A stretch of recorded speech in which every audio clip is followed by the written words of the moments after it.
తెలంగాణలో వరి నాట్లు పూర్తయ్యాయి. వివిధ దశల్లో పైర్లున్నాయి. ఆంధ్రప్రదేశ్లో మాత్రం ఇంకా నాట్లు వేస్తూనే ఉన్నారు రైతులు. అయితే వరి సాగు చేసే రైతులు ముందస్తుగా పచ్చిరొట్ట పైర్ల పెంపకం చేపట్టారు. ఆ పైర్లను ఏ సమయంలో పొలంలో కలియదున్నాలి, అనంతరం ఎప్పుడు వరి నాట్లు వేసుకోవాలో రైతులకు తెలియచేస్తున్నారు రాగోలు వ్యవసాయ పరిశోధనా స్థానం ప్రధాన శాస్త్రవేత్త పాలడుగు సత్యనారాయణ.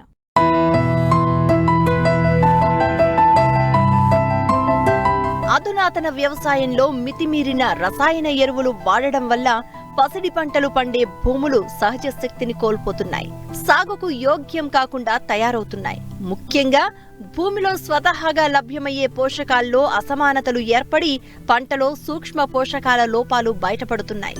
ఫలితంగా భారీ పెట్టుబడులు పెట్టిన రైతులు తగిన దిగుబడి లేక నష్టపోవాల్సి వస్తుంది. ఇలాంటి పరిస్థితుల్లో నేలలను పునరుజ్జీవింపచేయడానికి సేంద్రియ ఎరువులను వాడాల్సిన అవసరం ఉన్నది. మరోవైపు పశువుల ఎరువు, వర్మీ కంపోస్ట్, కోళ్ల ఎరువు, గొర్రెల ఎరువు వంటి సేంద్రియ ఎరువుల లభ్యత సామాన్య రైతులకు భారంగా మారుతున్నది. ఈ నేపథ్యంలో జనుము, చీలుగా, పిల్లి పెసర వంటి పచ్చిరొట్ట సాగు మంచి ప్రత్యామ్నాయంగా కనిపిస్తున్నది.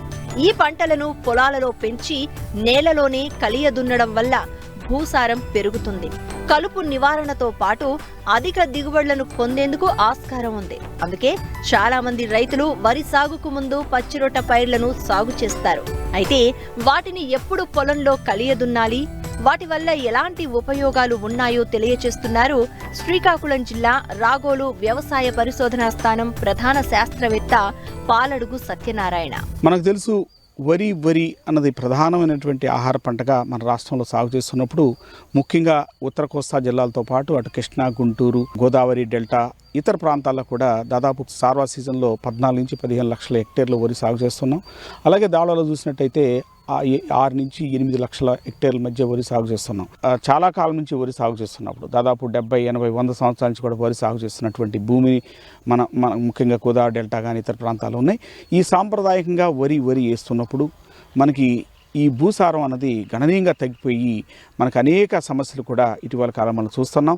అందులో ప్రధాన సమస్య ఏంటంటే సేంద్రీయ కార్బన్ తగ్గిపోవటం, అలాగే సూక్ష్మ ధాతు లోపాలు కూడా తదుపరి వేసేటువంటి వరి పంటలో మాకు స్పష్టంగా రావటం అనేది మనం చూస్తున్నాం. కాబట్టి ఈ నేపథ్యంలో భూసార పరిరక్షణ, ముఖ్యంగా మధ్యస్థ నేలలు, ఈ తేలికపాటి నేలల్లో కూడా భూసార పరిరక్షణ అనేది ప్రధానమైన అంశంగా ఈరోజు మనం చూస్తున్నప్పుడు ఈ భూసార పరిరక్షణలో ముఖ్యంగా ఈ పచ్చి రొట్టెలు అనేది ప్రధాన భూమికి పోషిస్తున్నాయి. దాంట్లో భాగంగానే మనకి జీలుగు కానీ, కట్టి జనుము కానీ, లేదా పిల్లిపెసర ఇతర పచ్చి రొట్టెలు భూసార పరిరక్షణలో అందుబాటులో ఇవి ఉన్నాయి. ముఖ్యంగా ఏంటంటే ఈ ఖరీఫ్ సీజన్లో మనకు వరి వేసే ముందుగా తొలకరి వర్షాలు పడగానే వెంటనే భూమిని దున్నిన తర్వాత ఈ జీలుగా కానీ, కట్టి జనుము కానీ సుమారు 8 నుంచి 12 కిలోల మోతాదులో మనం భూమికి చల్లి దాన్ని మనం ఒక చదును చేసుకుంటే, అంటే పట్టిలాగేసి చదును చేసుకున్న తర్వాత మళ్ళీ తదుపరి పడినటువంటి వర్షాలకి ఈ కట్టుజనుము కానీ, జీలుగు కానీ మొలుస్తాయి. ఈ మొలిసిన తర్వాత దాదాపు మనకు 30 నుంచి 40 రోజులకి వయసుకు వచ్చేదలికి దాదాపు 5 నుంచి 7 అడుగులు ఎత్తు పెరుగుతూ దాదాపు ఒక పెన్సిల్ మందం థిక్నెస్లో ఇవి పెరిగిన తర్వాత దీన్ని మనం భూమిలో కలయదునుకోవటం వల్ల మనకి చాలా ఉపయోగాలు మనం చూడగలుగుతున్నాం. ఆ విధంగా కలయిదున్ని 10-15 రోజుల తర్వాత వరి నాటుకున్నట్టయితే ఎప్పుడైతే ఈ పచ్చి రొట్టెల్లో దాదాపు 8 నుంచి 10 టన్నులు రొట్ట మనకి భూమికి చేరటం వల్ల మనం వేసుకోవాల్సినటువంటి ఎరువుల వినియోగం గణనీయంగా తగ్గుతుంది. అంటే దాదాపు 40% ఎరువుల వినియోగం కూడా మనం తగ్గించుకోవచ్చు. అంటే ముఖ్యంగా అటు భాస్వరం ఎరువు కానీ, నత్రజని ఎరువు కానీ, అలాగే పొటాష్ ఎరువుల్ని గణనీయంగా తగ్గించుకోవచ్చు. దీంతో పాటుగా ఎప్పుడైతే ఈ పచ్చి రొట్టెలు అనేది భూమి యొక్క కింద పొరలోంచి ఏరు వెళ్ళి అక్కడ ఉన్నటువంటి సూక్ష్మ ధాతువుల్ని కూడా సంగ్రహించి, అంటే ఖనిజాలను సంగ్రహించి మన కలదిన్నప్పుడు భూమి పై పొరలో నిక్షిప్తం చేస్తున్నాయో ఆ విధంగా చేయటం వల్ల ఈ కింద పొరలో ఉన్నటువంటి ఈ పోషకాలు కూడా పై పొరకు తీసుకురావడానికి ఈ పచ్చి రొట్టెలు ఒక వాహనంగా పనిచేస్తాయి. కాబట్టి ఆ విధంగా సూక్ష్మధాతు లోపాలు, పోషకాలని గణనీయంగా తగ్గించుకోవటం వల్ల వరి రైతుకి సాగు ఖర్చు గణనీయంగా తగ్గుతుంది. దీంతో పాటుగా కలుపు యాజమాన్యంలో కూడా ఈ పచ్చి రొట్టెలు మంచి భూమికి పోషిస్తున్నాయని చెప్పొచ్చు.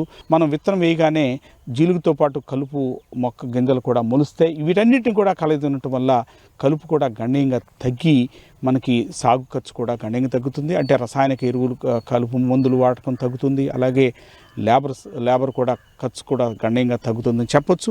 వీటితో పాటుగా సేంద్రియ కార్బను గణనీయంగా పెరగటం వల్ల ఆ పంట మీద తదుపరి వేసే వరి పంట మీద ఉపయోగంతో పాటుగా తదుపరి పంట మీద కూడా అంటే అపరాలు సాగు చేసే ప్రాంతంలో అపరాల మీద కూడా ఈ పచ్చి రొట్టెలకు ప్రభావం ఉండటం వల్ల అధికంగా సేంద్రియ కార్బను ఇతర పోషకాల లభ్యత వల్ల దిగుబడులు కూడా పచ్చి రొట్టెలు వీటి వల్ల వరితో పాటు అపరాలు దిగుబడులు కూడా పెరుగుతున్న పరిస్థితులు మనం చూస్తూ ఉన్నాం.